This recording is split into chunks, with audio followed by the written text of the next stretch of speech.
Na lição 1, o tema foi o verbo que se tornou em carne, né? E se você olhar a capa da sua revista, né, o tema é "E o verbo se fez carne", né? Jesus sob o olhar do apóstolo do amor. Então, o propósito do comentarista desse trimestre é mostrar Jesus sob o olhar do Evangelho de João, né? E o Evangelho de João, ele é um evangelho que ele tem suas características particulares, porque João, ele é até considerado, os outros 3 evangelhos são considerados sinóticos, ou seja, tem a mesma ótica.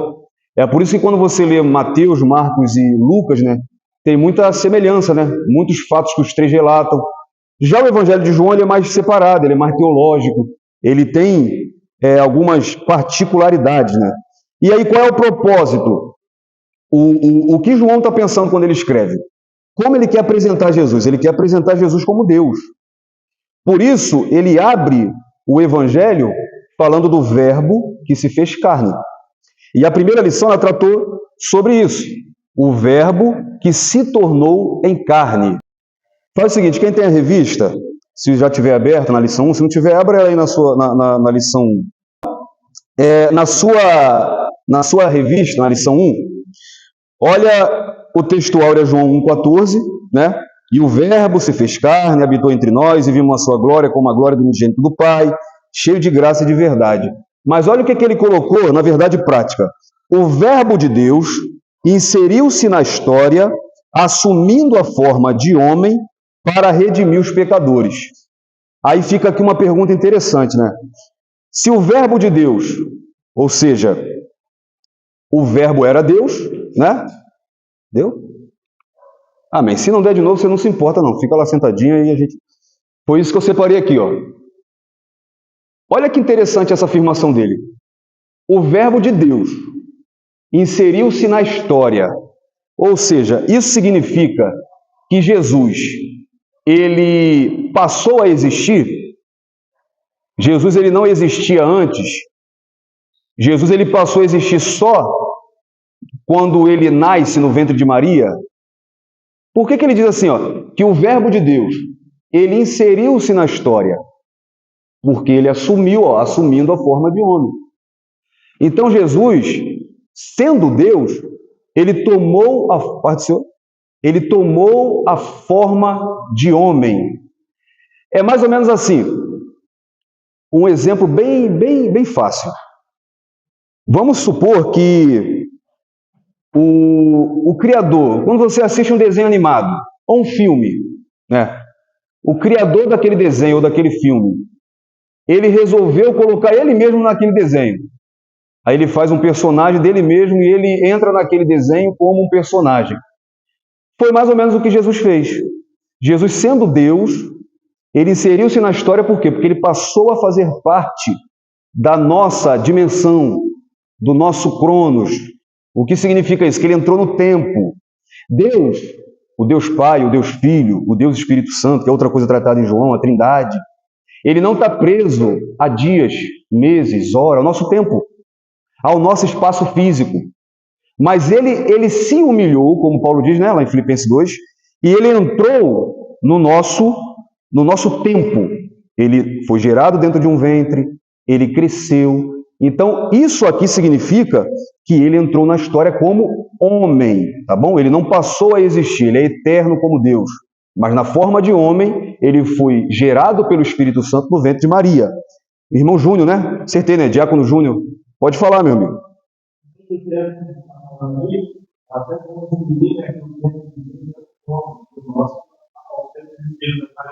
Kairos, isso aí. Isso aí.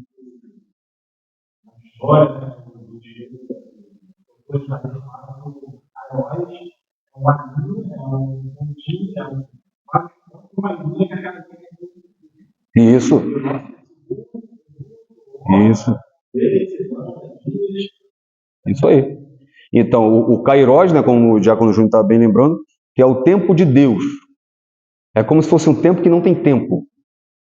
Quando Deus, ele está no passado, no presente e no futuro. Ele não está limitado a espaço e a tempo. Quando ele toma a forma de homem, o que ele faz? Ele entra no templo. Ele participa da nossa humanidade. O autor aos Hebreus diz isso, né? Que ele sofreu tudo o que nós sofremos. Então ele, sendo Deus, eu não lembro o nome, de um teólogo que disse o seguinte: a encarnação do verbo, e é importante também, não confunda. Eu fiz uma pergunta lá na Rua da Justiça, para quem não me conhece, tá? Desculpa a minha falta de educação, aqui a maioria me conhece, eu acho. Eu sou diácono da Assembleia de Deus na Rua da Justiça, tá? Do nosso campo, pastoreado ali pelo pastor Rodrigo Moreira Lima, tá? E lá eu fiz uma perguntinha, uma pegadinha, e nessas questões aqui, estava lá, Jesus reencarnou, e teve uma galera que colocou reencarnou. Reencarnação não é encarnação. Reencarnação é o que o Espiritismo crê, que a pessoa após a morte ela vai reencarnar em corpos diferentes até achar a perfeição. Não, Jesus ele encarnou porque ele sendo Deus, ele tomou a forma de carne, de homem. Teve pecado? Não. Passou a existir, como está aqui, ó, entrou na história? Não, ele sempre existiu. Ele entrou na nossa história, como homem. Amém? Então, Jesus, ao fazer isso, já que ele sendo Deus, ele foi gerado no ventre de Maria, e ele passou a ser homem, ele deixou de ser Deus? Não deixou de ser Deus. Jesus, ele faz o que Paulo diz lá em Filipenses 2. Vamos abrir a Bíblia, né? A gente ficar só falando em não abrir a Bíblia.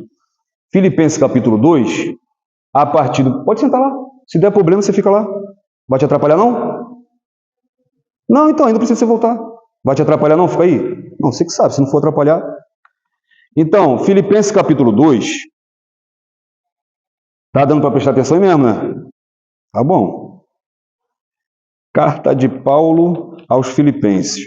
Paulo vai falar com muita propriedade sobre isso. Eu sei que você conhece o texto, mas olha só. Versículo 5. De sorte que haja em vós o mesmo sentimento que houve também em Cristo Jesus. Aí olha o que ele diz, que sendo em forma de Deus, não teve por usurpação ser igual a Deus, mas aniquilou-se. Tem uma versão que é interessante, que diz, esvaziou-se, né, de si mesmo, tomando a forma de servo, fazendo-se semelhante aos homens, e achado na forma de homem, humilhou-se a si mesmo, sendo obediente até a morte, morte de cruz. Depois Paulo fala da exaltação. Mas então o que Jesus faz na encarnação é se esvaziar. Aí tem falsas igrejas aí fora, seitas, né, como a gente aprendeu no outro trimestre, né? Testemunha de Jeová, Adventista do Sétimo Dia, a Igreja dos Santos dos Últimos Dias, que são os Mórmons, que querem dizer ou que Jesus foi criado, ou que Jesus não é Deus, ou que aqui o esvaziar significa que ele deixou de ser Deus. Mas o que Jesus fez ao se esvaziar? Ele abriu mão. Ele, sendo Deus, ele abriu mão dos seus, vamos dizer assim, dos seus privilégios como Deus. Jesus, ele abre mão de usar os seus atributos, e quando usa, faz isso para glorificar o Pai. Ele se sujeitou à vontade do Pai. Por isso que Paulo fala, a tal ponto da humilhação de Jesus, que ele foi obediente até a morte, morte de cruz. Então é isso que é se esvaziar. Ele não deixou de ser Deus. Ele apenas abriu mão da sua posição, da sua glória como Deus, e passou, pelo menos por um período, a viver como homem. E o Evangelho de João, na lição 1, é a introdução. Quem chegou agora, pegou o questionáriozinho que a gente fez? Está pegando? Isso aí, vocês vão respondendo aí com calma, ao decorrer da lição. Depois vocês entregam para o presbítero Luciano, tá? Que, ó, ele aí, ó. Ele que vai, ó, passar a caneta. Então, ó, capricha aí que quem vai corrigir não é eu não, é o presbítero Luciano, hein? Então, olha só. Aqui é a introdução do trimestre. Assim como o prólogo, né, a introdução do Evangelho de João, apresentar Jesus como verbo divino que se fez carne. João tem em mente apresentar a divindade de Cristo, porque João combate a heresia como o gnosticismo, que a gente aprendeu no outro trimestre, aquelas heresias que falavam que Jesus não era Deus, ou que Jesus não veio em carne, e ele trata aqui do evangelho dele, mostrando Jesus como Deus. Então, olha só, o Cristo descrito por João, Filho de Deus, Filho do homem, o Mestre divino, o ganhador de almas, o grande médico, nós vamos ver aqui na lição o pão da vida, a água da vida, o defensor do fraco, a luz do mundo, o bom pastor. Se você quiser, depois aliás, depois não, eu já mandei esse PDF para o presbítero Luciano. Quem quiser, depois, se você quiser dar uma olhada melhor, que eu coloquei tanta coisa aqui, o Luciano coloca no grupo, manda para você e você dá uma lida melhor. Mas aqui eu coloquei todas as descrições de Jesus no Evangelho de João. Tá? João ele se preocupa em mostrar, por exemplo, Jesus como eu sou. É no Evangelho de João que tem eu sou a luz, eu sou a verdade, eu sou o pão da vida, eu sou a água da vida, eu sou o bom pastor. E qual a importância de Jesus se apresentar como eu sou? Mostrar a divindade de Jesus. Quem disse no Antigo Testamento eu sou? Quem se apresentou? O próprio Deus. Quando ele encontra com Moisés ali na sarça, a preocupação de Moisés qual é? Como que eu vou te apresentar? Eu vou dizer que quem me mandou lá para Faraó? Ele diz, diga que o eu sou. Então, quando você lê no Evangelho de João Jesus dizendo eu sou, nada mais é do que Jesus dizendo eu sou Deus. Ele disse também no Evangelho de João, eu e o Pai somos um. Ninguém vem ao Pai se não for por mim. Quem me vê ao Pai. Por quê? Porque Jesus é Deus. Amém? Posso passar para a próxima? Então vamos passar para a próxima. A lição 2, ela tratou sobre o novo nascimento. Por isso que é muito o Evangelho de João, não que os outros não sejam, né? Mas é muito importante, é muito interessante. Porque ele tem mais aquela pegada teológica, né? Regeneração, justificação, matérias que você aprende na teologia mesmo. João, ele vai apresentar Jesus como Deus, e isso vai requerer dele uma atenção maior. Então você tem pérolas aqui no Evangelho de João muito importantes. Alguém lembra aqui nessa lição 2? Foi um encontro de Jesus com uma pessoa interessante, importante. Foi um dos encontros assim que Jesus teve muito importante com uma pessoa. Alguém lembra com quem foi? Que ele falou sobre o novo nascimento. Vai pensando que eu vou pegar um copinho d'água aqui quando você pensa aí. Vou chutar. O cara era mestre. Alguém falou aí? Nicodemos? Não, mas eu dei cola, né? Valeu ou não valeu? Nicodemos. Então ele encontra com Nicodemos e para Nicodemos ele vai trazer uma verdade e eu fico encantado. Por quê? Porque Nicodemos era mestre em Israel, né? Ele é até chamado de príncipe, né? Era respeitado, era um cara, né? E aí ele vai encontrar com Jesus de noite. Jesus vai conversar sobre Nicodemos, sobre algo muito interessante. Ele diz, é necessário nascer da água e do Espírito. É o que nós temos hoje na teologia como o novo nascimento. Ou também é chamado, quem sabe, tem um outro nomezinho, a regeneração. Aí olha só, o novo nascimento é um modelo bíblico de transformação radical da natureza do pecado. E aqui, João 3,3, é Jesus conversando com Nicodemos. Aí Nicodemos, ele fica naquele paradoxo, porque ele acha que Jesus está falando de coisas físicas, né, materiais. E Jesus diz, é necessário nascer de novo. É necessário nascer da água, nascer do Espírito. E Nicodemos não entende. Mas o que vem a ser nascer da água, o novo nascimento? O novo nascimento, ou chamado de regeneração, é o que acontece com o crente quando ele se arrepende do pecado e confessa Jesus Cristo como seu Salvador. Quando ele tem um arrependimento verdadeiro e sincero. Olha só, ocorre simultaneamente ao processo de justificação. Por quê? Quando você lê Efésios 2:1, Paulo em Efésios 2, né, ele fala do estado do ser humano, mortos em pecados e delitos. Paulo chega a chamar, né, o homem sem Deus de filhos da ira, né, que estão sob domínio do curso desse mundo, escravos do pecado. O crente, Paulo fala lá em Efésios 2:1 que nós fomos vivificados por Cristo, porque nós estávamos mortos espiritualmente. Quando Deus fala lá no Éden para Adão, quando tu comer daquele fruto, o dia que tu comer, certamente tu morrerá. Adão não passou apenas a morrer fisicamente, mas no exato momento que ele come o fruto, ele morre espiritualmente. O homem sem Deus, em uma vida de pecado, o seu espírito está morto. Ele não tem conexão com Deus.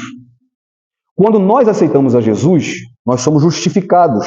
Paulo fala em Romanos 5:1 que somos, em Cristo, sendo justificados por Cristo, temos paz com Deus. O que é ser justificado? Ser justificado graças ao sacrifício de Jesus, Deus não imputar mais sobre nós as consequências do pecado. Por quê? Porque Cristo já levou as consequências do pecado. Então, em Cristo, por isso que Paulo fala também aos Romanos, nenhuma condenação há. Para quem? Para os que estão em Cristo Jesus. Porque o que ele diz aos Colossenses? Que ele pegou toda a cédula de dívida que havia contra nós e cravou na cruz. Isso é ser justificado. Aí, além de ser justificado, nós somos regenerados. O Espírito Santo passa a habitar em nós. E o Espírito Santo vivifica o nosso espírito.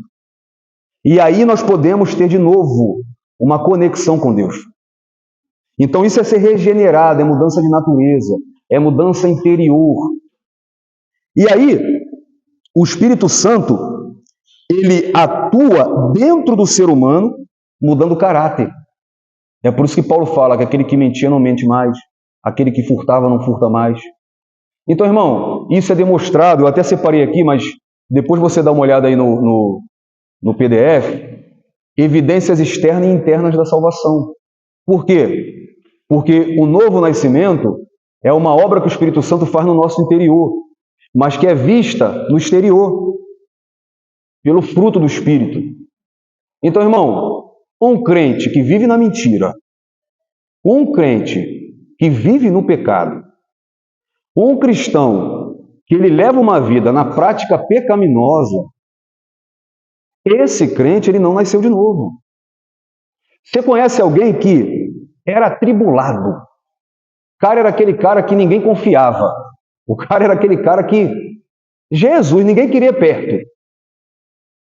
O cara, um ex-presidiário, que estava lá pagando por um crime grave, o cara era perigoso, mas ele aceitou Jesus, ele se converteu, e aquela velha frase, mudou da água para o vinho, não é?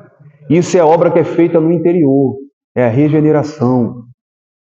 E é triste, mas existe pessoas que professam a fé em Jesus, mas que ainda não passaram por esse novo nascimento. E Jesus falou uma coisa aqui para Nicodemos, que tem que nascer de novo. Quem não nascer de novo não faz parte do reino de Deus. Então, irmãos, é muito fácil a gente falar dos outros, né? Mas, olhando para nós mesmos, a paz do Senhor para quem chegou, a paz do Senhor, Macate, a paz do Senhor. Olhando para nós, vamos fazer igual Isaías, que ele aponta e está certo, né? O profeta Isaías, ai dos mentirosos, ai dos corruptos, ai daqueles, ai... Mas quando ele vê Jesus, ele diz, ai de mim, né? Porque sou um homem de lábios impuros, que habita no meio de um povo de impuros lábios. Então, olhando para a gente, nós temos que estar sempre pedindo a Deus para estar diariamente fazendo isso na gente, nos transformando mais e mais, nos moldando, né? Como Paulo fala, para que nós alcancemos a estatura de varão perfeito. Então, depois desse encontro, alguém quer falar alguma coisa? Eu falei que ia contar com vocês, hein? Nada? Presbítero Luciano, quer falar alguma coisa? Me ajuda aí, gente. Aí ele tem um outro encontro, então vou fazer vocês falar. A lição 3, a verdadeira adoração. Foi o encontro de Jesus com quem? Sem colar na revista, estou vendo gente colando aí. Lembra não? Vou dar mais uma dica então.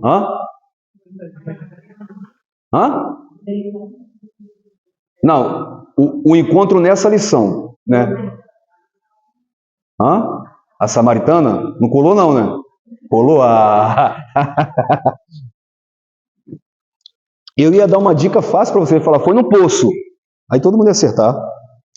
Então, aqui ele encontra com a mulher samaritana na beira do poço. Aí sabe o que eu acho lindo? Vou até passar aqui logo para a gente ver. Adorar significa viver em total rendição a Deus, entregando-nos plenamente a Ele. Isso aqui é basicamente a verdade prática de cada lição. E o texto que está aqui é o texto áureo, tá? Mas sabe o que eu fico encantado quando você pega os dois encontros? No encontro, Jesus ele encontra com o príncipe de Israel, com o mestre da lei. E aí ele fala para ele, tem que nascer da água tem que nascer de novo, tem que ter mudança de comportamento, de atitude, de caráter. Ele encontra com uma mulher que alguns dizem que é prostituta, mas na verdade essa mulher, Jesus diz que ela teve 5 maridos e o que ela tem não é dela. Se ela teve 5 maridos, não é prostituição, assim, no sentido de profissão, como alguns dizem. Era relacionamentos ilícitos, como ela estava, ou ela recebeu 5 cartas de divórcio e o que estava agora não queria casar com ela, ou ela estava, assim, num relacionamento ilícito. Mas a Bíblia não diz que ela era prostituta, tá? Não precisa explicar o que é prostituta, né, no sentido de profissional, vamos dizer assim, né? Mas a mesma água que ele oferece para o príncipe, ele oferece para essa mulher aqui.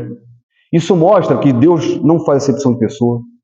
Isso mostra que Jesus ele não passa a mão na cabeça de ninguém. Pode ser príncipe, tem que nascer de novo.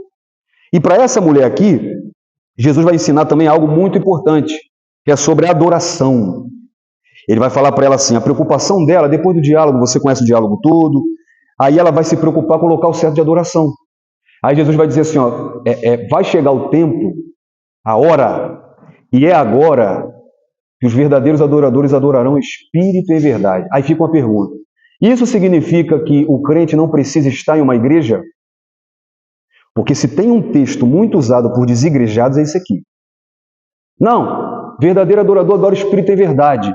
Então, eu não preciso estar num templo, eu não preciso estar igual que nós estamos aqui hoje em 4 paredes, porque é espírito e verdade, não é no templo. Hã? E a comunhão. O que Jesus está dizendo para essa mulher aqui é o seguinte, ó, vocês tinham um local obrigatório, né? Tinha uma guerra aqui entre judeus e samaritanos, e aí os judeus, eles diziam que o local verdadeiro de adoração era no templo, lá em Jerusalém. Os samaritanos tinham o próprio templo que já tinha sido destruído, se eu não me engano, no Monte Gerizim. Pode ser o professor Bruno. O professor Bruno vale dar um questionário desse para ele? Não vale. Não vale. Não vale, não. Então, aí ela está preocupada com o lugar correto de adorar. O que Jesus está dizendo para ela é, a adoração verdadeira, ela flui do interior. Agora não é mais lei. Agora não é mais o ritual. Agora o Espírito Santo vai habitar dentro da pessoa. A verdadeira adoração ela é em espírito. O Espírito Santo, que Jesus iria enviar para habitar, e hoje você tem esse privilégio, eu tenho, ele vai nos conduzir à adoração verdadeira, em espírito e em verdade. Não é apenas, a gente tem que se desprender às vezes da religiosidade, porque às vezes a gente adora aqui dentro da igreja, mas na nossa casa a gente não adora. Tem gente que tem o Deus da igreja do Parque São José, mas ela não carrega o Deus no coração, dentro do quarto, na casa dela. O que Jesus está dizendo é, eu vou habitar em você. A adoração vai fluir do teu coração, do teu interior. Então, isso são papos, né, de desigrejado. Não precisa estar na igreja, mas isso não... E o que Jesus ensina, e olha que interessante, eu coloquei o modelo trinitário de adoração porque nós adoramos ao Pai, porque o Pai é a fonte de todas as coisas, o Pai é digno de toda a glória e honra. Adoramos ao Pai por meio do Filho, porque é Jesus quem dá acesso ao Pai. E no poder do Espírito, porque, como eu disse aqui, ó, é o Espírito que vivifica. O homem não está em condição, mas o Espírito Santo vivifica o nosso espírito, nos dando condição de adorar a Deus e nos guia na verdade. Então, a lição que Jesus ensina para essa mulher aqui é a verdadeira adoração. Adoração não é somente mexer os lábios. A adoração, às vezes a gente né, tem um costume de dizer, no momento do louvor, chegou o momento da adoração. Adoração é prática de vida. Paulo diz assim, ó, quer comamos ou quer bebamos ou quer façamos qualquer outra coisa, façamos tudo para a glória de Deus. Até a maneira que você come, você pode glorificar a Deus. O seu jeito de se vestir, seu jeito de falar. Então, a adoração é prática de vida, é constante, é diária. Então, que nós possamos não tirar isso do coração e guardar essa verdade importante. Isso aqui libertou aquela mulher. Aquela mulher que estava presa ao templo, à guerra de judeu, samaritano, aquela mulher que era rejeitada, aquela mulher que queria só aquele cântaro, ela larga o cântaro e sai pela rua gritando que ela teve um encontro com Jesus. Então, que nós possamos buscar isso na nossa vida. E eu ia perguntar, mas eu já botei na tela, né? Qual é a lição 4? Eu já dei a resposta. A lição 4 foi Jesus, o pão da vida. E aí, ó, o texto áureo, vou passar que eu enfeitei o negócio, então tem que passar. Jesus, eu disse assim, ó, eu sou o pão da vida. Jesus é o pão da vida que sacia a fome espiritual de todo ser humano. Você lembra do contexto disso aqui? Jesus, ele multiplicou pães e peixes e a multidão começou a seguir Jesus por causa do pão, por causa dos milagres. Pensa bem, se aparecesse um Jesus, hoje, qual era o pensamento da multidão aqui? Uma boa parte da multidão. O cara cura os doentes, já não vou precisar da SAMU. O cara expulsa demônio, já estou livre, vou levar aquele abençoado lá, meu vizinho, já vou levar aquele atribulado que me perturba. Olha, tem gente rindo, ó. Vou levar porque a pessoa entra lá rangendo e sai rindo. E melhor do que isso, não vou nem trabalhar mais, porque o cara pega 5 pães e 2 peixes e multiplica. Aí a multidão começa a seguir Jesus por causa do pão. Aí Jesus era sensacional. Perdão. Mas Jesus, lá na beira do poço, Jesus ele dá uma consulta psicológica. Primeiro consultório de psicologia do mundo foi lá na beira do poço. Porque Jesus me lembra muito um psicólogo quando ele conversa com essa mulher, porque ele vai fazendo ela se achar no problema dela. Ele faz ela encontrar o problema dela e aquilo vai libertar ela. E Jesus aqui para a multidão, o que Jesus fazia muito? Jesus era aquele pregador que ele sabia aplicar a mensagem. Jesus ele sabia olhar para o cenário e aplicar a mensagem correta, trazendo a verdade espiritual. Aí Jesus está vendo uma multidão que está atrás de pão, né? O que ele faz? Ele usa o pão para mostrar uma verdade espiritual. Então Jesus e como homem, no Evangelho de João mostrado aqui, ele era sensacional em fazer isso. O que Jesus vai mostrar aqui? Que ele é o pão. Eu coloquei aqui, ó, a importância do pão para o homem. O pão ele é o alimento mais consumido. O pão é um alimento universal. O pão ele é mostrado nas Escrituras desde o Gênesis. O pão ele é, até hoje, um alimento universal, um alimento fácil de se encontrar e um alimento que ele mata a fome de muita gente no mundo inteiro. Mas olha o significado espiritual do pão. Primeiro, deixa eu passar aqui, se você quiser ler aí, ó. Devido à sua grande importância universal, o pão traz muitos significados espirituais nas Escrituras. O profeta Amós já havia profetizado que a palavra de Deus seria tão desejada como pão e água. Amós 8:11. Em Mateus 4:4, quem lembra o que Jesus falou para o diabo? Nem só de pão viverá o homem, mas de toda a palavra que sai da boca de Deus. Ele está repetindo aqui Deuteronômio. Em Mateus 26:26, o Senhor Jesus dá um novo sentido ao pão, o simbolizando como seu corpo partido por nós. É o elemento da ceia.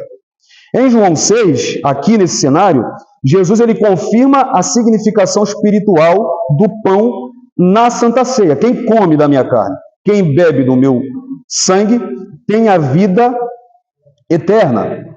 Agora, isso aqui não significa que no ato da ceia, por exemplo, a Igreja Católica, ela acredita que o pão vira realmente a carne de Jesus. Aí tem lugar aí que pega o pão, enterra, pão que sobra, dilui para ninguém comer. Não, aquilo ali não vira a carne de Jesus, ela simboliza a carne de Jesus. Então, Cristo é o nosso alimento eterno, ele é quem mata a fome espiritual do homem. Ele é o pão vivo que desceu do céu, o pão que dá vida, o alimento eterno, o maná escondido e a árvore da vida. Então, assim, a lição que Jesus traz aqui para aquele povo, que nós temos que aplicar na nossa vida, é mais importante do que qualquer bênção que Jesus pode nos dar, é o próprio Jesus. Aquela multidão, elas estavam querendo as bênçãos, mas não estavam querendo o dono da bênção. Hoje, os louvores que nós ouvimos, algumas pregações que nós vemos por aí, ela apresenta muito a bênção de Deus, mas não apresenta o Deus da bênção. Então Jesus está dizendo, a fome que o homem precisa saciar, é a fome física? Claro. Você tem que trabalhar pelo pão? Claro. Você tem que buscar o pão de cada dia? Claro. Mas mais importante do que a fome física é a fome espiritual. É o que você fez quando levantou a mão, é o que você faz a cada dia buscando a Deus e é o que você está fazendo aqui hoje, buscando aprender a palavra de Deus. Amém? Quem quer falar alguma coisa? Ninguém?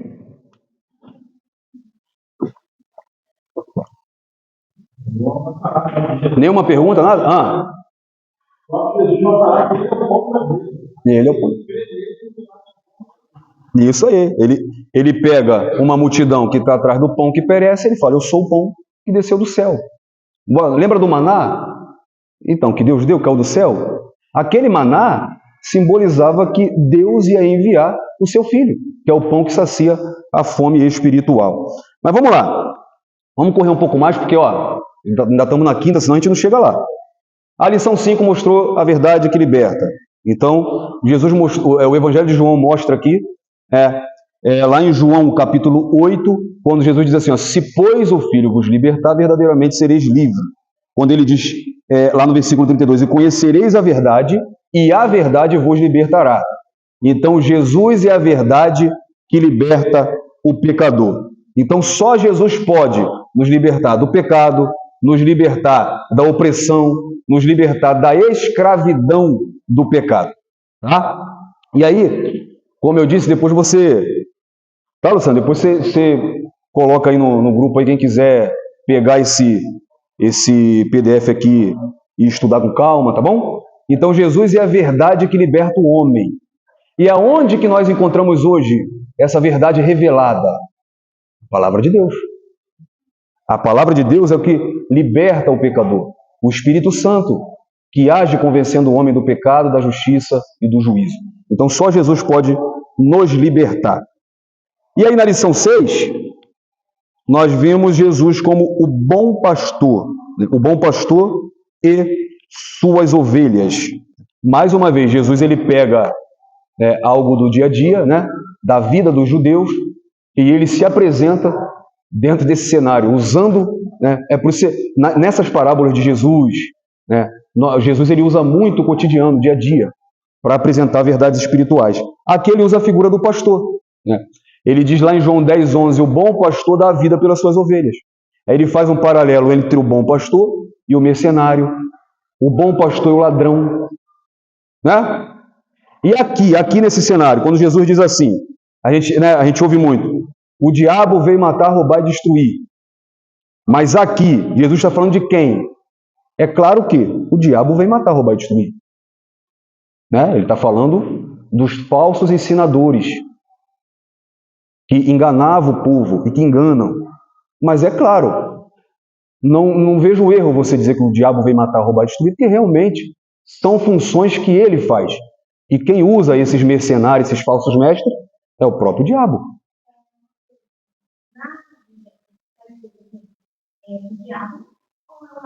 O ladrão. O ladrão.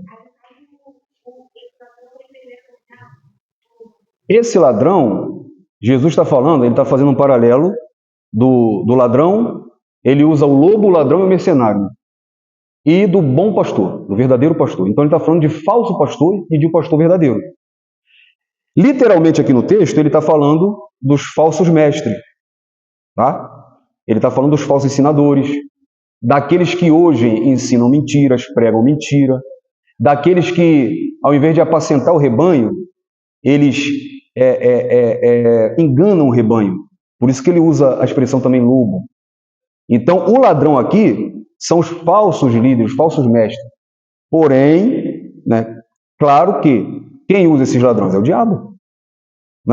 O diabo na Bíblia também é chamado de ladrão. E as funções do diabo você pode ter certeza. Entre elas é matar, roubar e destruir. Então ele vai usar pessoas para isso. Tá? Mas a Bíblia não diz o diabo vem matar, roubar e destruir nesse texto. Diz o ladrão. Mas vamos lá. Desde o Antigo Testamento, Deus é mostrado como um pastor. O próprio Salmo 23, né? O Senhor é o meu pastor. E aí tem outros textos. A parábola de João 10 é uma luz a Ezequiel 34, aonde Deus é o pastor do seu povo e nomeia pastores subordinados para cuidar das ovelhas. Tá? Em vez disso, os falsos pastores, eles omitiam e sacrificavam as ovelhas arrancando a lã. Se você ler Ezequiel 34, ele está bem fazendo esse paralelo. E aí Deus os destituiu e promete entregar as suas ovelhas a alguém digno de confiança. Então, gente, louve a Deus pela vida do teu líder, do teu pastor, porque ele é alguém designado por Deus para te apacentar. E dura coisa é para um pastor apacentar um bode no lugar da ovelha. Já ouviu essa frasezinha, né? Que o bode não quer ser subordinado, o bode não pode falar com ele, né? Mas a ovelha não. A ovelha, tadinha, ela é tão inocente que Jesus é comparado à ovelha muda. Por quê? Porque a ovelha muda é levada ao matador e ela obedece, né? Então a ovelha ela é mansa, ela é compassiva, ela é obediente. Mas vamos lá. Agora eu lembrei de não passar. Sem colar aí, qual foi a lição 7? Alguém lembra? Não? Pronto, lição 7. Eu sou a ressurreição e a vida. Então, o Senhor Jesus Cristo, ele é a própria ressurreição e a própria vida.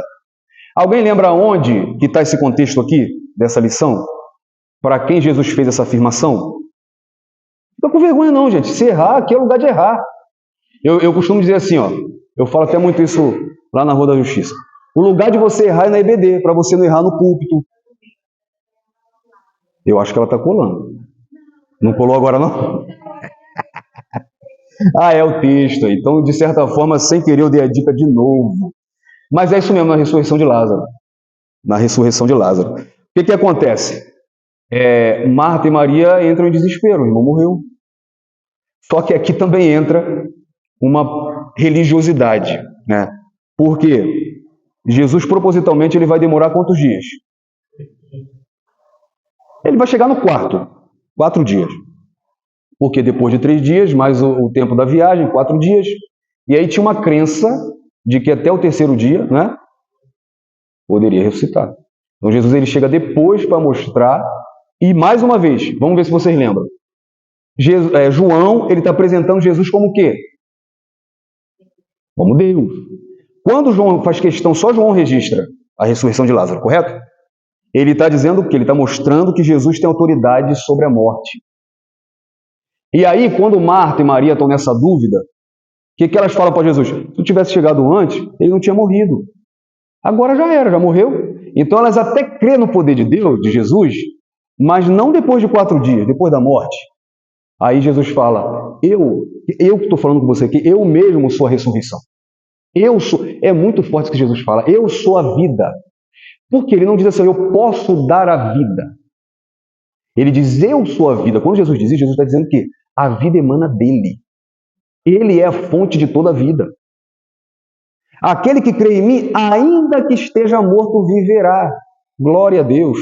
Aí depois Paulo tem uma revelação melhor disso, e aí Paulo diz lá em 1 Tessalonicenses, por exemplo, que aqueles que morreram em Cristo vão ressuscitar, vão ser glorificados. Nós vamos ver aquele parente que morreu em Cristo, porque em Cristo, todo aquele que está em Cristo, ele pode enfrentar a morte hoje, mas ele vai ressuscitar para a glória de Deus. Então ele é a ressurreição, ele é a vida. E aqui eu trouxe os milagres registrados em João. Eu sou teimoso, eu sabia que eu tinha colocado muita coisa, mas eu falei, não, vou colocar para a gente ver se a gente consegue, né, passar. Mas a vivificação de Lázaro, o fato é o seguinte, na Bíblia existem alguns tipos de ressurreição. Por exemplo, Lázaro ressuscitou, correto? Mas ele tá vivo ainda? Ele teve que voltar a morrer, não é? Toda a ressurreição na Bíblia, por exemplo, o filho da viúva de Naim, né? A filha de Jairo, né? No Antigo Testamento, por exemplo, aquele homem que jogam lá na sepultura de Eliseu, né? Ele ressuscita. O próprio Eliseu ressuscita a viúva, o filho da mulher de Sulamita, né? Obrigado. Todos eles tiveram que enfrentar a morte novamente. Só teve um que ressuscitou para nunca mais morrer. Quem foi esse? Jesus. E aí Paulo diz o quê? Que ele é a primícia dos que dormem. Porque assim como ele ressuscitou e não vai morrer mais, um dia nós iremos ressuscitar e nunca mais vamos enfrentar a morte. Glória a Deus. Você pode dar uma glória a Deus por isso? Irmãos, Paulo diz em 1 Coríntios 15 que o último inimigo a ser vencido é a morte. Por causa da ressurreição de Cristo, nós vamos vencer a morte. Nós vamos viver eternamente com Ele. Então, a lição 8, e é interessante porque aqui a gente já começa a entrar, o Evangelho de João ele também tem essa curiosidade. Enquanto os outros evangelhos, eles vão contar a vida de Jesus, né, o ministério público de Jesus, os milagres de Jesus vão contando, e eles deixam a última semana, né, de Jesus lá para o final. João, a partir do capítulo 12 para o capítulo 13, Jesus já está na última semana. Então aqui, perceba que é o capítulo 13, uma lição de humildade. Jesus ele está onde aqui? Jesus ele está no cenáculo, na ceia com os discípulos. Já no capítulo 13. Então, do capítulo 13 de João até o final do Evangelho de João, ele é todo destinado, ele se compromete em narrar a última semana de Jesus. Então, olha só, Jesus é o maior exemplo de humildade. Outra coisa fantástica em Jesus é que ele não apenas ensinava, ele não apenas dizia como deveria ser feito, mas ele fazia como exemplo. Vamos lá, se o batismo é confissão de pecado, Jesus precisava se batizar? Por que Jesus vai se batizar? Jesus está dando um exemplo. Várias coisas que Jesus faz, ele faz como exemplo, e aqui é uma delas. O que Jesus faz na ceia? Lava os pés do discípulo. Aí fica outra pergunta aí também, né? Tem igreja que se você entrar hoje, irmão, na ceia, vai ter que lavar o pé do irmão lá. Aí vem aquele irmão, né, Luciano? Já pensou aquele irmão? Tem pedreiro aqui, pedreiro? Tem alguém aqui que é pedreiro? Não, então não vou falar não. Eu ia falar o pé de pedreiro. Vou falar não. Tem pedreiro com o pezinho limpo. Mas já pensou? Você chegar na ceia, aí vem aquele irmãozinho com aquele pezinho abençoado. Aí coloca no teu colo para tu lavar. Eita glória. Aí você lava o pezinho dele e depois tem que pegar no pão. Eita meu Deus. Já pensou? Qual era a lição que Jesus queria transmitir aqui? Humildade. É para lavar os pés mesmo? Tem igreja que leva literalmente. Mas não é essa a lição que Jesus quer passar. Jesus está passando a lição de você considerar o teu irmão, como Paulo diz, superior a si mesmo. A lição de você servir o seu irmão, de você ser humilde. Gente, a humildade, ela tem que andar com o cristão. Quem aqui quer parecer com o diabo? Ninguém, né? Se você quisesse, eu ia te dar uma dica. É só... Vou me expulsar daqui. É só você ser soberbo. É a cara dele. O pecado que ele cai. Agora, como é que eu faço? Quer parecer mesmo com Jesus, meu irmão? De verdade? Como que eu faço? Seja humilde. Triste né, gente? Triste a gente ver um cristão soberbo, que trata as pessoas com indiferença, que se acha melhor. Né? Jesus ele ensina aqui uma lição de humildade interessante, é o cenário, mais uma vez. O cenário que Jesus está. A preocupação de Jesus aqui é as últimas lições que ele vai dar para os discípulos. Por quê? Ele sabe que está na última semana, ele sabia como ia morrer, quando ia morrer. Então a preocupação dele agora é a última investida que ele tem com os discípulos. Ele está ensinando aqui aos discípulos, e a gente vai ver a partir de agora as lições que Jesus traz para os discípulos aqui nesse cenáculo. E aí ele traz essa lição. Aí ele vira por... Olha o cenário. Está tendo uma pequena disputa silenciosa aí. Tá ou não está? Quem lembra? Entre os discípulos. Jesus ele está mostrando aqui uma lição de humildade. Enquanto eles estão brigando, acho que foi onde eu parei, para ver quem vai ser o maior, quem é maior do que quem. Né? E aí se a gente entrar aqui, gente, vamos lá, a gente tem meia hora, mas se você entrar aqui no contexto disso aqui, sobre essa questão de lavar pés, o cara vinha da viagem, isso era uma questão cultural. O cara vinha de viagem na sua casa e como uma boa recepção, se você era um homem que tinha condição para isso, você tinha um escravo na sua casa. E o escravo era aquele que era destinado a lavar os pés do visitante. E a gente está falando de uma área desértica, eles andavam com sandálias, lembra aquela sandália de couro? O pezinho era sujo, E aí tinha um escravozinho lá para lavar o pé dele, para receber ele bem. Jesus está fazendo, sabe o que aqui? Jesus está fazendo o papel do escravo de mais baixo escalão. Que era aquele escravo, sabe, o menos, que era destinado para os serviços piores. Jesus, ele se humilha ao ponto de fazer isso aqui. Enquanto eles querem sentar no trono, Jesus, que é o rei, toma o lugar de escravo, de servo. Então, isso é um tapa na nossa cara às vezes. Então, que nós possamos pegar o exemplo de Jesus e sempre sermos humildes. Aqui está o propósito do mestre, que eu já falei aqui, o propósito desse lava-pés. Não é literal, tá? Tem igreja que quer pegar a coisa de cultura e quer trazer, né? É igual aquelas igrejas que você chega né? Você não sabe se é igreja ou se é sinagoga. Tem igreja que toca até, como é que é o nome daquele sofá, né? O cara bota aquilo tudo de judeu, gente, não precisa, é para a cultura deles, né? Enfim, aí tem alguns que acreditam que deve lavar o pé. Tomara que eu não visite uma igreja dessa dia de ceia. Mas vamos lá, irmãos. A lição 9, o caminho, a verdade e a vida. Então aqui, Jesus é o único caminho que nos leva ao Pai. Disse-lhe Jesus, eu sou o caminho, a verdade e a vida. Ninguém vem ao Pai, senão por mim. Aqui entrou no capítulo 14, e como eu disse, né, Jesus ele está na ceia com os discípulos, e como é que começa o capítulo 14? Jesus ele faz algumas promessas. Ele diz, no turbe o vosso coração, crede em Deus, crede também em mim. Na casa do meu Pai há muitas moradas. Não é? E por que Jesus faz isso? Porque os discípulos eles estavam com o coração angustiados.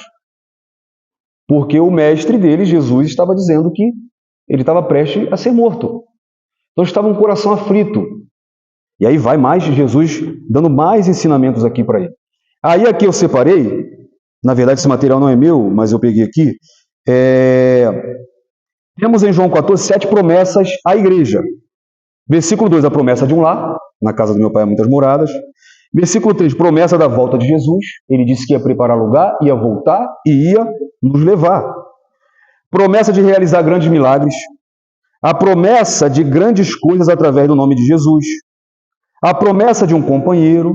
Quem era esse companheiro? Espírito Santo. Promessa de paz e promessa de alegria plena. E aqui está, por que Jesus é o caminho, por que Jesus é a verdade e por que Jesus é a vida. Ele é o caminho porque só ele pode reconciliar o homem com Deus. As religiões vão oferecer vários caminhos, mas só existe um que pode levar o ser humano a Deus. Ele é a verdade porque ele é o cumprimento de todas as Escrituras. Ele é a própria verdade. Então Jesus é o único que liga o homem a Deus e ele é a vida. Porque através da obra dele no Calvário, nós podemos ter a vida. E aqui em João 14, também João 16, né, ele faz essa promessa aqui, a promessa do Espírito. Né? Ele prometeu um outro Consolador.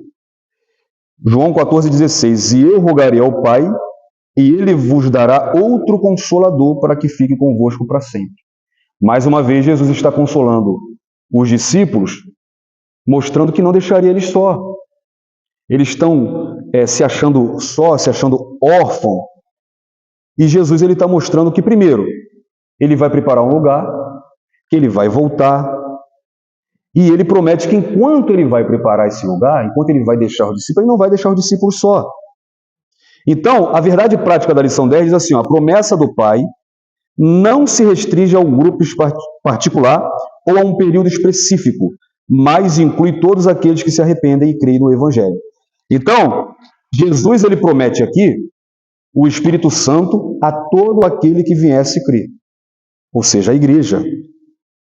E o versículo 20 e 22 é curioso, né? Porque olha só, aqui no cenáculo, e havendo dito isso, assoprou sobre eles e lhes disse, recebei o Espírito Santo. Aí fica aqui uma pergunta, então os discípulos receberam o Espírito Santo 2 vezes? Porque Jesus assopra aqui e diz, recebam o Espírito Santo. e depois eles estão em Atos 2 e recebem o Espírito Santo. Então eles receberam 2 vezes o Espírito Santo? Hã? Pode falar, gente, o que vocês achar, fala aí. Hã? Hã? Porção dobrada, será? É? Elias e Eliseu? Não entendeu ou entendeu? Não. Então, existe interpretações. Nós, o que nós cremos aqui? O termo aqui para soprar, ai meu Deus, fica aqui, é o mesmo termo utilizado lá em Gênesis, quando, aliás, o termo espírito, né, ruach no hebraico, ou pneuma no grego, ele faz alusão a quando Jesus criou o homem, Deus criou o homem, Jesus, né, que estava lá também, mas ele sopra, né, o fôlego da vida, e o homem se torna alma vivente. Se entende aqui que Jesus ele sopra o Espírito, dando a eles o Espírito como uma habitação, regenerando eles. Lembra da regeneração da lição 2? Então, o que se entende aqui? Que os discípulos foram regenerados. Atos 2 é batismo com o Espírito Santo, correto? Aí fica bom para a gente que é assembleano, para separar isso. Batismo com o Espírito Santo e regeneração. Há muito tempo os assembleanos levavam esse batismo com o Espírito Santo até acima da regeneração, como se alguém não fala em língua, não é salvo, não tem o Espírito Santo. E não é assim. Existem pessoas que sim, têm o Espírito Santo, habita nela, já nasceu de novo, mas ainda não foi batizado com o Espírito Santo. O batismo com o Espírito Santo é um revestimento de poder. Então aqui se entende que foi uma regeneração e lá em Atos 2 foi a capacitação, foi o cumprimento da promessa com o poder do alto, né? Com o Espírito Santo vindo revestir, dando a eles poder para cumprir o ID, para ser testemunha. Então a gente tem que fazer a distinção disso, tá bom? E é interessante também que, se eu não me engano, a primeira lição desse trimestre já vai falar sobre isso. É a primeira lição, a segunda acho que é a primeira, sobre essa distinção de salvação e batismo com o Espírito Santo. Salvação é uma coisa, batismo com o Espírito Santo é outra. Todos que foram batizados com o Espírito Santo, aqui em Atos dos Apóstolos, lá em Atos dos Apóstolos, já eram salvos. É ou não é? Já eram salvos. Então, o batismo com o Espírito Santo não é para salvar, é para quem é salvo. A regeneração é um trabalho interior. É um trabalho do Espírito Santo que nos vivifica, nos incluindo então no corpo de Cristo. Então são coisas distintas, tá? Não vai achar que os irmãozinhos que não falam em língua não tem o Espírito Santo, porque ele tem. Né? No nosso cenário, pelo menos eu que já sou velho, a gente não vê mais o batismo com o Espírito Santo como nós víamos. É uma verdade ou não é? E por que será isso? Porque talvez falta um pouco de busca, né? Eu me lembro que nós éramos muito instruídos a buscar, a gente buscava muito isso, né? E talvez agora falte um pouco isso, né? Aquela busca, né? O batismo com o Espírito Santo não é para salvar a pessoa, mas é para ser buscado, é importante. É um revestimento de poder, né? Então vamos lá. Para a lição 11, para a gente entrar aqui na parte final. Jesus ele está conversando com os discípulos, ele está dando lição. Ó, vocês têm que ser humildes. Ó, vocês têm que acalmar o coração, porque eu vou deixar o Espírito Santo, eu vou preparar lugar e tal. Assim como vocês crêem em Deus, né, no Antigo Testamento, crêem também em mim, eu sou Deus e tal. Aí, em dado momento, João registra uma oração particular de Jesus. Essa aqui é a maior oração de Jesus registrada na Bíblia. Jesus, nesse momento aqui, ele deixa, vamos dizer assim, entre aspas, tá? Lembra do Getsêmani, por exemplo, né? E ele levanta os olhos aos céus e começa a orar ao Pai. Então, aqui é uma intimidade de Jesus com Deus. E João, de certa forma, ouve e faz questão de registrar isso. E aí, que Jesus ele orou por ele próprio, pelos discípulos e pela sua igreja. Então, Jesus aqui ele começa orando por ele. A oração de Jesus, quando ele aqui conversa com o Pai, ele fala: Pai, devolve-me aquela glória que eu tinha contigo. Aí lembra do que a gente falou aqui logo na lição 1? Aí tem testemunho de Jeová, adventista, que querem dizer que Jesus é um anjo, ou que Jesus é um ser criado, ou que Jesus não é Deus. Aí vai pegar isso aqui para dizer o seguinte, ó, tá vendo? Jesus, ele deixou de ser Deus. Por que ele pede para devolver a glória? Então Jesus aqui, quando alguns acreditam que não é Deus, nunca foi. Outros acreditam que ele deixou de ser Deus quando ele se fez homem. Mas aí a gente leu aqui no início, né? Isso aqui não é nem uma poesia, né? É o Filipenses 2. Se alguém me perguntar assim, qual o texto que você acha da Bíblia assim mais lindo? Eu amo a Bíblia toda, mas esse texto de Filipenses 2 ao 5, para mim é muito lindo, que Paulo escreve, né? E é o que Paulo fala. Ele abriu mão, ele se esvaziou. Ele abriu mão dos seus privilégios como Deus. Ele abriu mão de usar os seus atributos para a sua própria glória. E ele viveu em obediência à vontade do Pai. Você vê que a vida de Jesus, humanamente, foi toda em obediência ao Pai. Foi toda em submissão ao Pai. Aí a gente lembra do trimestre, sem ser o primeiro trimestre desse ano, falou muito de heresia, aí vai ter heresia que vai dizer o subordinacionismo, que Jesus ele é até Deus, mas ele é menor. Não, Jesus ele abriu mão da posição dele e se fez homem. O que ele está dizendo aqui está chegando a hora dele ser glorificado. E é muito interessante, ele fala, devolve-me aquela glória que eu tinha contigo. Ó, glorificação como cumprimento da missão redentora. Então, a cruz não é o fracasso, mas é o ápice da glória divina. É aqui que Paulo continua lá em Filipenses, né? Porque ele se humilhou, ele vai ser exaltado. Sobremaneira, soberanamente. Em segundo lugar, a revelação da glória inerente de Cristo. Então, Cristo é eternamente glorioso, mas a sua encarnação foi um esvaziamento temporário para realizar a salvação. Então, ele se fez, se humilhou e se fez semelhante a mim e a você para um dia glorificar você, glorificar a igreja. Em terceiro, a glorificação mútua, Pai e Filho. O mistério da glória compartilhada na Trindade é revelado. Não há competição, mas há uma comunhão perfeita. Aquela glória que eu tenho contigo. E em quarto, a glória como fonte de vida eterna. A glorificação de Cristo é a fonte da nossa salvação e do conhecimento do verdadeiro Deus. Então, na oração da sua glorificação, Jesus ele revela que glorificar-se é glorificar o Pai, que a sua glória é eterna e divina e que ela será plenamente manifesta por ele no meio da cruz, ressurreição e ascensão. Aí o crente pode orar para ser glorificado? Tem crente orando para Deus, me glorifica na minha empresa. Mas sabe qual é a tua glorificação? É a glorificação de Cristo. E quando ele voltar, nós seremos glorificados. Então, orar por glorificação, às vezes é pedir, Senhor, volta logo. Senhor, nos leva. Porque quando ele vier, nós seremos glorificados. Aí ele começa orando por si, e depois ele começa a orar pelos discípulos. Aí ele ora ao Pai, né, para que não tire eles do mundo, mas que dê força a eles. Ele ora para que eles sejam santos. Ele ora para que eles sejam unidos. E aí, por último, ele ora pela igreja. E aí eu fico maravilhado, porque antes dessa igreja aqui existir, antes de nós existirmos, Jesus orou por mim e por você. Jesus orou para que nós tivéssemos unidade. E o propósito da unidade que Jesus fala aqui em João 17 é para dar testemunho ao mundo. Ele fala para que eles sejam um como nós somos, para que o mundo creia.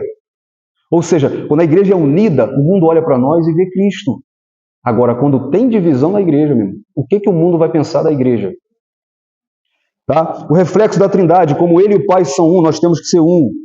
A partilha da glória. Eu deles a glória que a mim me deste. Lembra que a Bíblia diz que Deus não compartilha, não divide a glória dele com ninguém?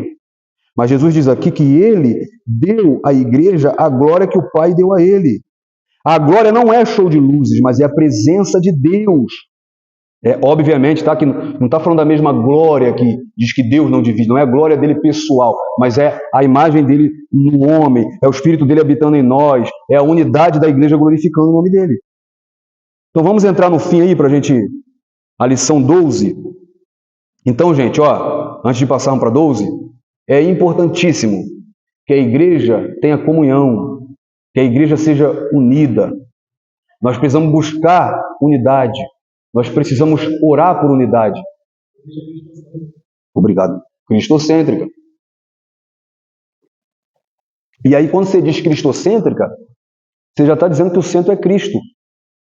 Quando a igreja é cristocêntrica, tudo que a igreja faz é para glorificar a Cristo. Amém? Então, que sejamos um como o Pai é. Então, vamos lá. Do julgamento à ressurreição. A lição 12. Olha que interessante, ó. Na cruz, Jesus triunfou sobre o pecado. Então, lembra da promessa lá em Gênesis 3? Que a semente da mulher seria ferida no calcanhar, mas feriria a cabeça da serpente? Então, na cruz ele venceu o pecado. O que Jesus fez na cruz? Ele se entregou à morte por nós. Jesus ele não foi simplesmente assassinado, porque ele disse assim, olha, é claro que ele foi assassinado como homem, mas olha o que ele disse, eu tenho poder de tomar a minha vida, mas eu entrego ela. O que ele diz? Ó, se eu orasse agora, o Pai enviaria legiões de anjos, mas ele quis fazer aquilo, ele fez aquilo por mim e por você.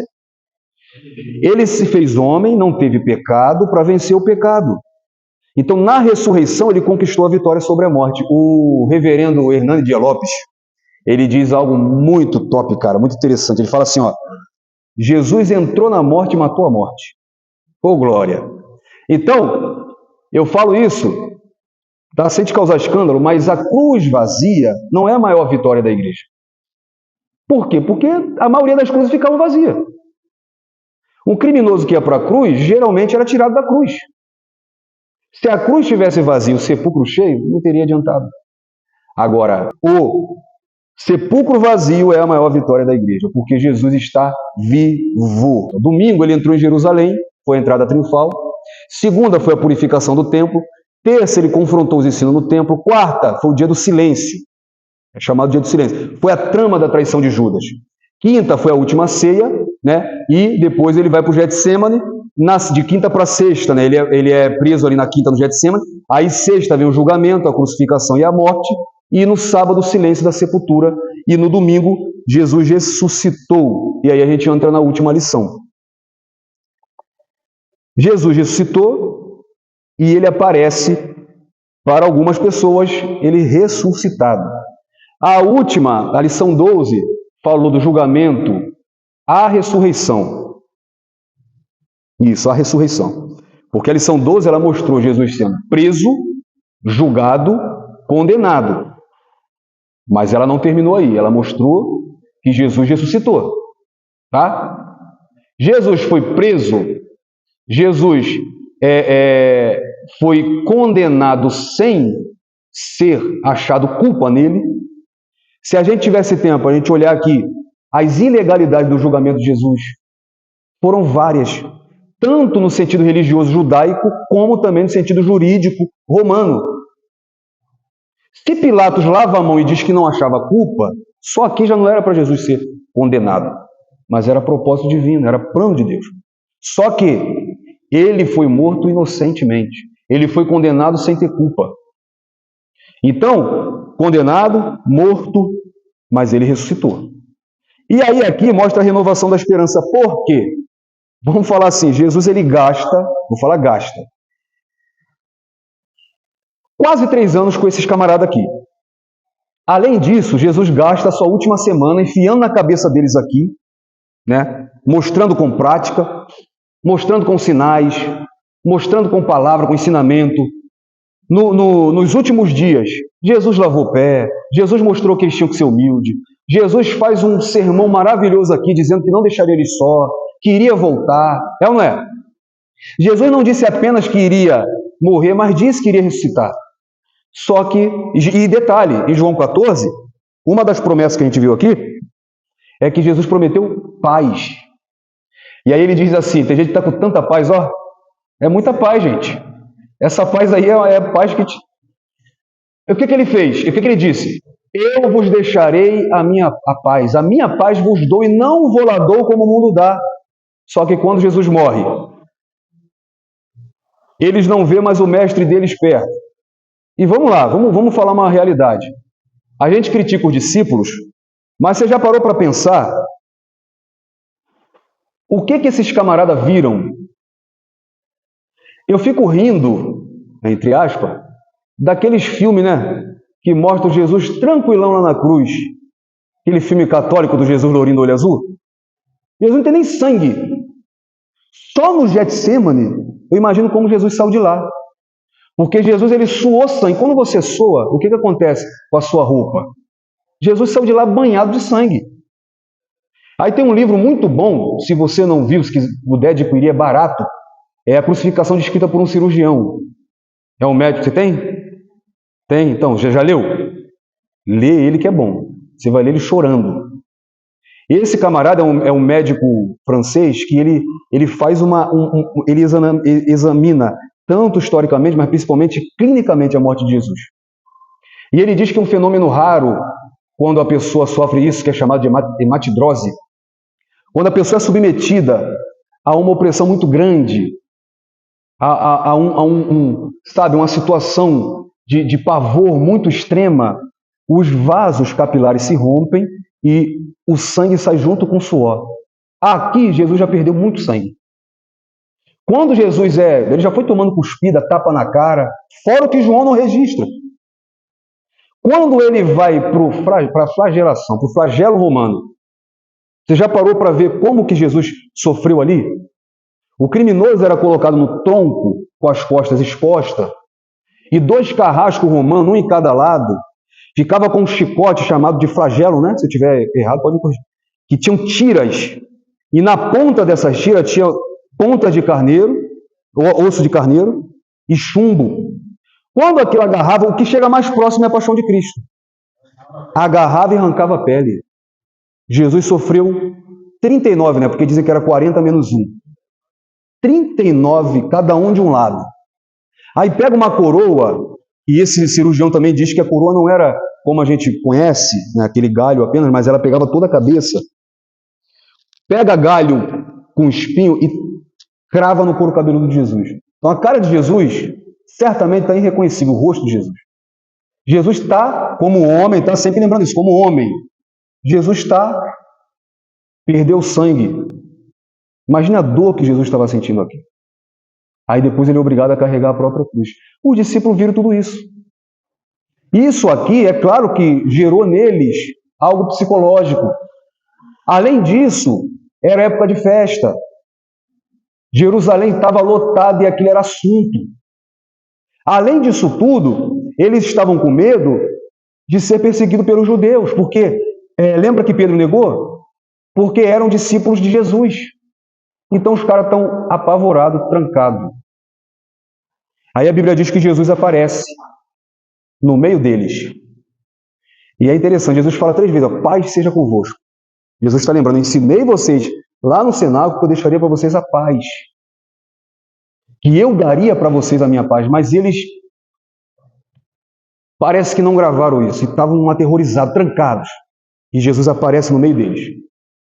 E Jesus diz, paz seja convosco. Só que, estou terminando, tem só 6 minutos.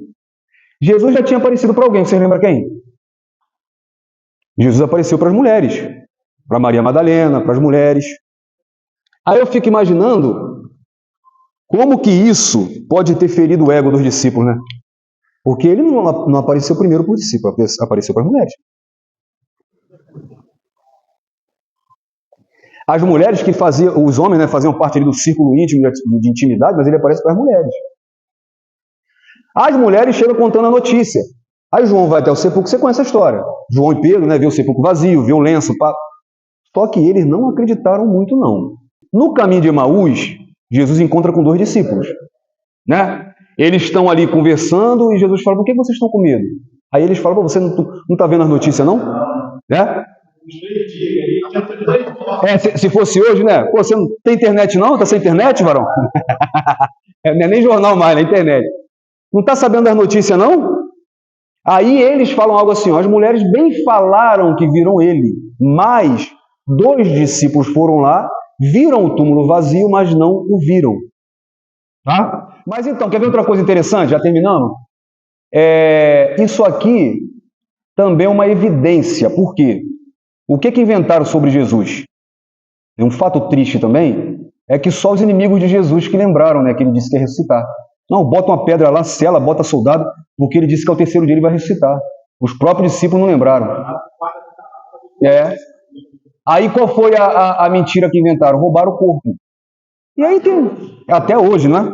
Até hoje. Só que isso é interessante que, querendo ou não, eu esqueci o nome que eu vi que se dá a isso, mas assim, para você, existem algumas coisas que tem que ter para uma história ela ser vista como uma história verídica. Entre elas são testemunhas que estiveram vivas na época. E a Bíblia, se cada testemunha fosse dar um depoimento, ia ter que ser um depoimento maior do que o do Bolsonaro, porque só Paulo diz que ele apareceu para mais de 500. Não tiveram testemunhas. Agora, oh, glória a Deus, então a gente está no mesmo espírito. Se eu fosse falar que o termo grego que é usado ali para pedra rolar, a pedra foi rolada para longe, a pedra... Enfim, mas a questão de Jesus também aparecer para as mulheres é uma questão também que... Por quê? Porque o testemunho de uma mulher naquela época, tá, gente? Naquela cultura, era o testemunho de uma mulher não era válido. Uma mulher não era chamada para testemunhar. E aí Jesus já aparece primeiro para as mulheres. Se fosse mentira, né? Não iriam usar as mulheres, né? Não ia falar logo com as mulheres. Mas, enfim, isso são evidências que ele ressuscitou. E essa questão até de quem não acredita é interessante, porque, querendo ou não, eles acabam confirmando, sabe o quê? Que realmente o túmulo estava vazio. Quem viu aquele filme Em Defesa de Cristo? Se você não viu, veja, Em Defesa de Cristo, tem até no YouTube. É um homem que é um repórter, a mulher dele é ateu, a mulher se converte ao cristianismo, e aí ele vai correr atrás para provar que aquilo é mentira. E ele correu tanto atrás que ele acabou se convertendo. É igual um teólogo, que ele tem um livro muito bom, As Evidências da Ressurreição. Ele era cético, e aí ele foi provar que Jesus não ressuscitou, e ele procurou tanto que ele se converteu e escreveu um livros, né, muito bom, acho que é Joseph McDowell, sei lá o nome dele. Mas, enfim, quando Jesus aparece a primeira vez, quem é que não está? Tomé, não é? E aí depois contam para Tomé, olha só a incredulidade, né, que isso é consequência do pecado. Olha a incredulidade, as mulheres viram, os homens não acreditaram. Aí os homens viram, mas não tinha um, também não acreditou. Aí o que esse fala, que é chamado de Tomé, né? Se eu não ver, eu não acredito. Se eu não colocar o dedo na ferida, não ver o lado ferido, eu não acredito. Aí Jesus aparece de novo. E Jesus é tão maravilhoso, ele já tinha cumprido tudo que ele veio para fazer, nem precisava. Não é? Não é? Primeiro, ele nem precisava vir, ele veio, ele quis, por misericórdia, por graça. Ele já tinha feito tudo, já podia ter, mas ele fez questão de fazer, sabe o quê? E aqui eu termino. Ele chega de novo, e de novo ele repete, Pai, seja convosco. Tomé, faz o seguinte, Tomé, você que está me vendo agora, não está? Então, o primeiro requisito teu eu já cumpri. Está me vendo? Põe o dedo aqui na ferida. Olha o meu lado, olha a minha ferida. Poxa, Jesus ele faz questão de dar a Tomé as provas que ele pediu. E aí Tomé faz a maior declaração entre os discípulos do Novo Testamento. Ele diz, Senhor meu e Deus meu. Então, quem encontra com Jesus, o Jesus vivo, que é o Jesus que você crê, quem tem um encontro verdadeiro com Jesus, ele tem a fé renovada. Quem encontra com Jesus é como Paulo, que perseguia cristão. E um dos motivos de Paulo perseguir cristão, dos cristãos ser perseguidos, é exatamente a historinha da ressurreição de Jesus. Aquilo era um absurdo. E aí Paulo persegue os cristãos, esse é um dos motivos.